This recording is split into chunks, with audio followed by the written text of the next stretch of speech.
May I now invite Prime Minister Lee to deliver his remarks, please. Prime Minister. Chancellor Olaf Scholz, ladies and gentlemen, good afternoon to everybody. I'm very happy to welcome the Chancellor back. This is his first visit as Federal Chancellor, but Mr. Scholz is very familiar with Singapore. I first met him when he came for the World Cities Summit in 2016. Then he was the first mayor of Hamburg. And most recently, we met in Rome during the G20 summit last year, together with then-Chancellor Angela Merkel, and very happy to have the chance to meet him again today and to host him today. Chancellor Scholz has been busy traveling in our region. He visited China earlier this month. He was in Vietnam yesterday and will be at the G20 summit in Bali tomorrow. It reflects Germany's strong interest in our region, and I'm very happy to have this chance to spend some time with him and to exchange views on global trends and regional developments. Chancellor Scholz and I reaffirmed our excellent bilateral relations. Our economic links stayed strong throughout the pandemic. Germany is Singapore's largest trading partner in the EU and one of our most important foreign investors. The Chancellor brought a high-level business delegation with him, and there are over 2,100 German companies in Singapore. We are also delighted that Singapore hosted the flagship 17th Asia-Pacific Conference on German Business, also known as the APK, here this week. The APK's themes, diversification and sustainability, strongly resonate with Singapore and with the region. During COVID-19, Germany was one of the first countries with which we launched a vaccinated travel lane. We worked closely to uphold vaccine multilateralism. And I'm very glad that BioNTech, which is headquartered in Mainz, will establish its first regional hub in Singapore. Our defense ties are warm and growing. SAF troops participate in exercise Panzer Strike, hosted biannually in Oberlausitz, in the state of Saxony. The German Navy frigate Bayern made an extended port call here last December, and this year the Luftwaffe conducted its largest peacetime deployment, Exercise Rapid Pacific, and a contingent of Luftwaffe Eurofighter jets twice stopped over in Singapore. So we have tri-service ties. Germany is also a valued defense tech partner. We greatly appreciate the German government's continued support for Singapore's access to German defense technologies and equipment, such as the Leopard 2 main battle tanks and also submarines. In fact, I will be visiting Kiel in Germany next month for the launch of 2 of the RSN's new Type 218 SG submarines. Chancellor Scholz and I agreed to grow our relations further. Yesterday, our ministers signed the Germany-Singapore Framework for Sustainability and Innovation. This will deepen our economic partnership and in particular promote private sector-led collaborations across various areas. Today, we endorsed a joint declaration, Partners for a Resilient and Sustainable Future. It builds on the declaration which I signed with then-Chancellor Merkel in 2005. It covers digitalization, the future of manufacturing, Industry 4.0, vocational education, science and technology, sustainable development, and the green economy. It's a comprehensive blueprint for new and emerging areas of cooperation. The Chancellor and I also exchanged views on regional and global issues. Singapore welcomes Germany's consistent engagement of our region under its Indo-Pacific policy guidelines. On Russia's invasion of Ukraine, Singapore's position is firm and clear. Like Germany, we staunchly support international law and the UN Charter, which prohibits acts of aggression against a sovereign state. Like-minded partners such as Singapore and Germany need to work closely together on the common challenges confronting Asia and Europe. We will continue to act within the framework of multilateralism led by the United Nations to uphold and strengthen a rules-based international order and promote peace, stability, and cooperation. And being export-oriented economies, we will maintain free trade and an open multilateral rules-based trading system with the WTO at its core. I look forward to working with the Chancellor and his government to advance our partnership, both bilaterally and at multilateral fora, and to meeting him again in Germany soon to continue our discussions. Thank you. Thank you, Prime Minister. May I now invite Chancellor Scholz to deliver his remarks. Chancellor, please.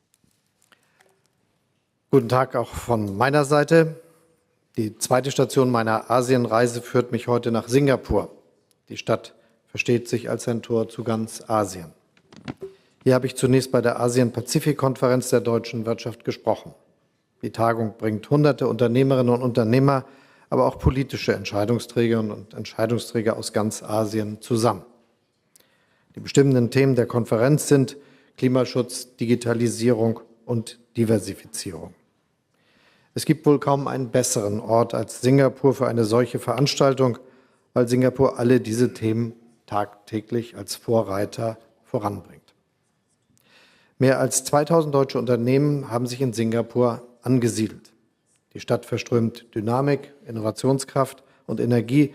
Davon konnte ich mich schon bei einer früheren Reise als Hamburger Bürgermeister hierher überzeugen. Eines ist bei der heutigen Konferenz deutlich geworden und auch darüber hinaus, darüber haben der Premierminister und ich uns ausgetauscht. Wir stehen heute vor globalen Herausforderungen, die Wirtschaft und Politik gleichermaßen angehen. Der russische Angriffskrieg gegen die Ukraine hat uns in Europa die Folgen von Abhängigkeiten sehr klar vor Augen geführt. Die Zeitenwende, die mit dem russischen Angriffskrieg auf die Ukraine verbunden ist, mahnt uns, Abhängigkeiten zu verringern, Risiken zu minimieren und unsere politischen und wirtschaftlichen Beziehungen zu diversifizieren. Dazu wollen wir mit verlässlichen Partnern, gerade hier in der Indo-Pazifik-Region, zusammenarbeiten. Deutschland und Singapur haben ausgezeichnete Beziehungen, die auf dem gemeinsamen Bekenntnis zum Völkerrecht und zum Multilateralismus beruhen. Und das wollen wir ausbauen. Dafür haben wir heute eine gemeinsame Erklärung gefasst, die konkrete Impulse für eine weitere Vertiefung unserer Zusammenarbeit setzt, insbesondere auf den wichtigen Zukunftsfeldern Klimaschutz, Konnektivität, digitales Forschung und Innovation. Ein Beispiel für die Zusammenarbeit ist der Klimaschutz. Ausführlich haben wir die Notwendigkeit besprochen, die Abhängigkeit von fossilen Brennstoffen zu beenden, um den menschengemachten Klimawandel aufzuhalten. Singapur hat neue, ambitionierte Klimaziele vorgestellt und will den Anteil erneuerbarer Energien rasch erhöhen. Es gibt hier bereits eines der größten schwimmenden Solarkraftwerke der Welt. Solche Zeichen stimmen hoffnungsvoll. Natürlich haben sich unsere Gespräche auch um wichtige internationale und regionale Fragen gedreht. Dabei haben wir uns ausführlich über den russischen Angriffskrieg gegen die Ukraine und seine globalen Folgen ausgetauscht. Deutschland und Singapur sind sich völlig einig, der russische Völkerrechtsbruch ist durch nichts zu rechtfertigen. Russland muss diesen Krieg sofort beenden, seine Truppen zurückziehen und zu ehrlichen Friedensverhandlungen bereit sein. Auch die Lage im Indopazifik hat uns beschäftigt. Die jüngeren Entwicklungen bergen die Gefahr einer neuen Polarisierung und erheblicher Eskalation. Wir glauben, der richtige Weg liegt in der Stärkung von Partnerschaften mit denen, die wie wir für das internationale Recht eintreten und darin einseitige Abhängigkeiten zu vermeiden. Es geht dabei nicht um Entkopplung, sondern es geht um verlässliche und widerstandsfähige Lieferketten. Wir verstärken unsere sicherheitspolitische Zusammenarbeit im klaren Verständnis, dass unser Engagement inklusiv ist und unsere Kooperationsangebote sich an alle Partner in der Region richten.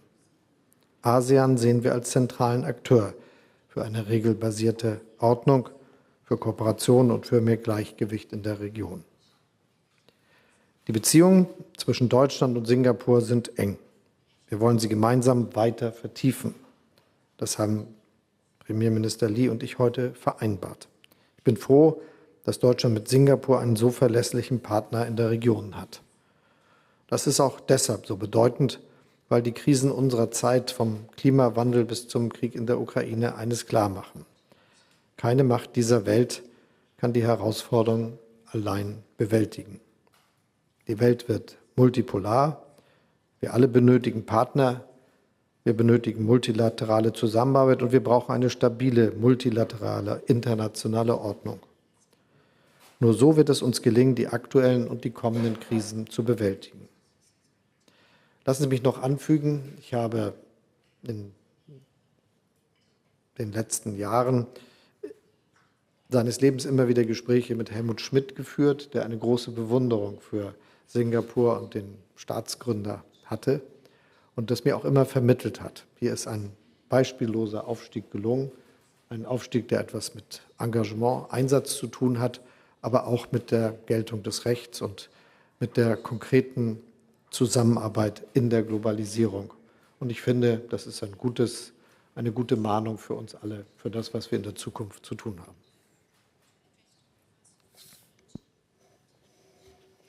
Thank you, Chancellor. Now we'll invite the media to offer their questions. May I recognize Ms. Louisa Tang from Singapore? If you can stand up so the camera can see you. Thank you very much. Chancellor, you have been to Vietnam and now Singapore with a large German business delegation with you. What is your sense of the opportunities in Southeast Asia and the role of Singapore for German businesses?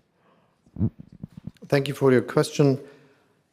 I think it's obvious that the world will change and Southeast Asia will play a very important role in the world to come.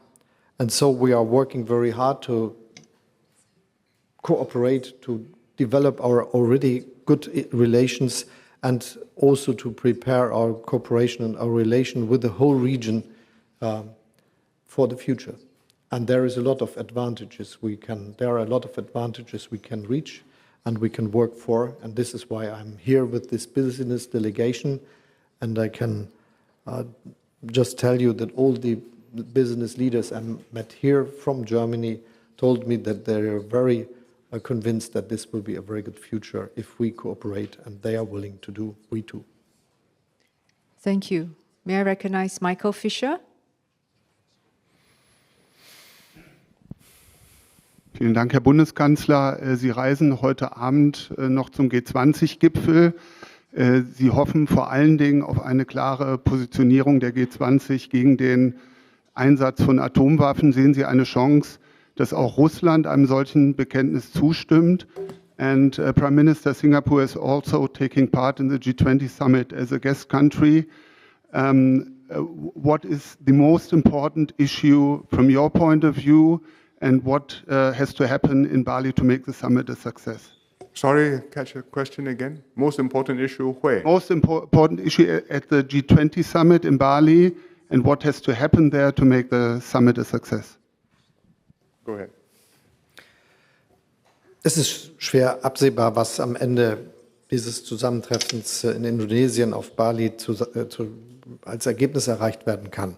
Wir arbeiten sehr hart daran, dass wir nicht nur klare, wichtige Aussagen treffen können zu all den Themen, die die Welt miteinander auch bewegen, der Klimawandel, die Gesundheitskrise, der Hunger in der Welt, die ökonomischen Entwicklungen, sondern eben auch die Fragen, die sich drehen um den Frieden und die Konsequenzen des russischen Angriffskriegs auf die Ukraine.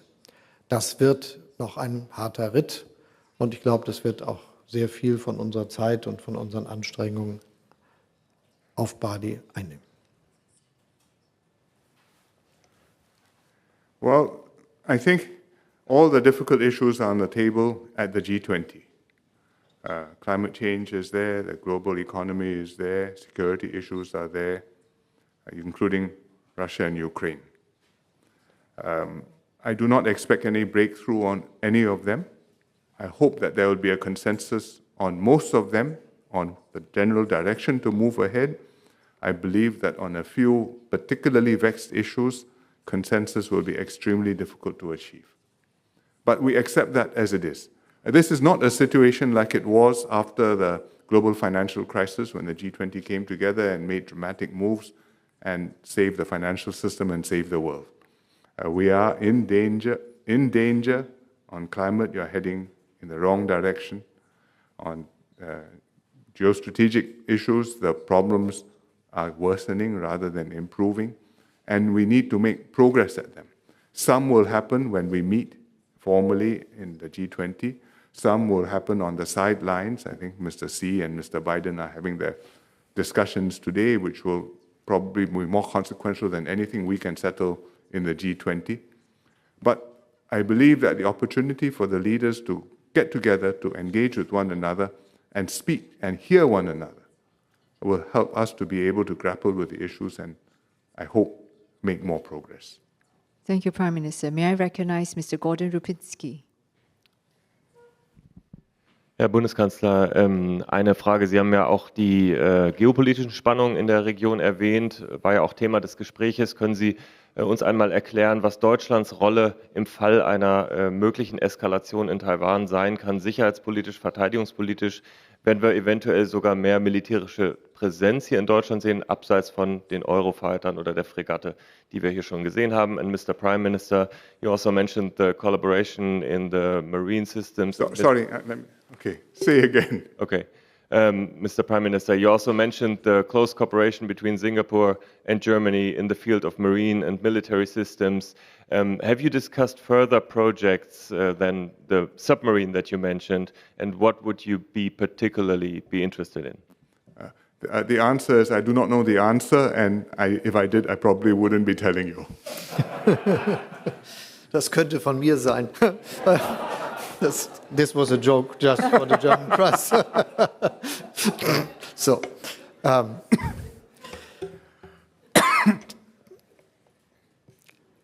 wir haben natürlich gesprochen und wir haben uns auch gemeinsam Gedanken gemacht über die Sicherheit der ganzen Region. Und deshalb ist es ganz wichtig, dass wir alle gemeinsam darauf bestehen, dass die regelbasierte Ordnung die Verhältnisse, die Beziehungen der Länder untereinander bestimmen.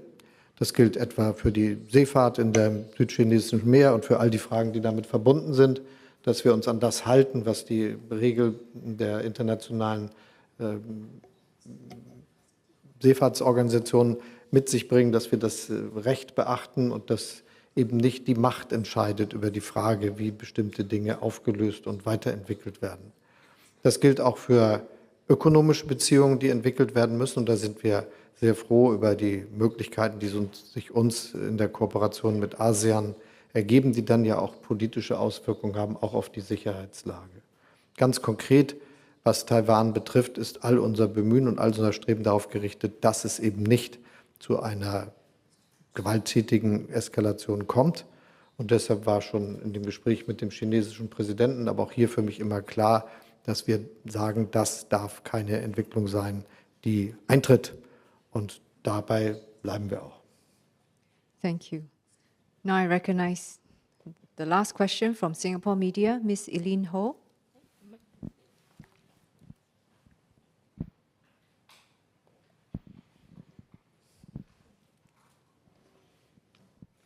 Hi, good evening. I would like to ask PM, so how would you like to see Germany engage Southeast Asia? And to Chancellor, what does not decoupling from China means for Germany in Southeast Asia? You want me to go? Please. Okay. Well, we'd like to see a broad and deep engagement between Germany and Southeast Asia, with ASEAN, with the individual countries, and certainly with Singapore. And with Singapore, we are talking about a wide range: economic cooperation, trade, investments, tourism, also security issues. I talked about defense cooperation, defense technology, also things like counterterrorism, extremism, also public health, pandemics, and R&D cooperation, because we're talking about climate change and hydrogen technologies, and these are areas, all of these are areas which we can work together. I told the Chancellor just now that Germany's engagement and German companies' engagement in Singapore go back a very long way. We've got companies which have been here 100 years, like Siemens. And we have companies which are really brand new and are, I hope, going to be here for the next 100 years, like BioNTech, which is setting up their regional center here and will be making vaccines here. So if we can continue that depth and that consistency, whatever happens up and down in the region and in the world, then this mutual cooperation will deliver benefits for both sides for a long time to come. We are against a decoupling of China in the world economy because we are deeply convinced that globalization has brought a lot of progress to the world and created a wealthier world with 1 billion or more people growing up to a middle class. I think we should not destroy the advantages coming from that. But we have to be clear that globalization also means not just to look to one country, but to other countries in the world, and especially also to the other Asia. And this is why this conference this is held here in Singapore is so important for the German economy, because this is a really pragmatic way to deal with that situation.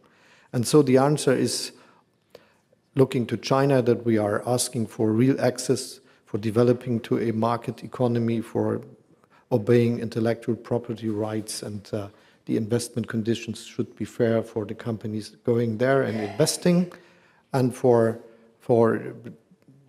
the rest of the strategy, it means that we are looking to diversify our supply chains, to look where we can go to get raw materials and industrial products from that we are needing for the development of our economies, and how we can work on developments that make it clear that some aspects of research, development, and progress, and also production are also relevant, for instance, for Europe or for Germany. May it be battery factories, which are built now all over Europe and also in Germany. May it be electrifying our cars, may it be artificial intelligence, may it be computing aspects of computing, may it be the question of how we deal with telecommunication, may it be the question of hydrogen, and so on. So we are working in these fields, and semiconductors is, for instance, a field where we think production should be also in Europe. And this is the strategy we follow. Thank you, Excellencies, ladies and gentlemen. We've come to the end of the joint press conference.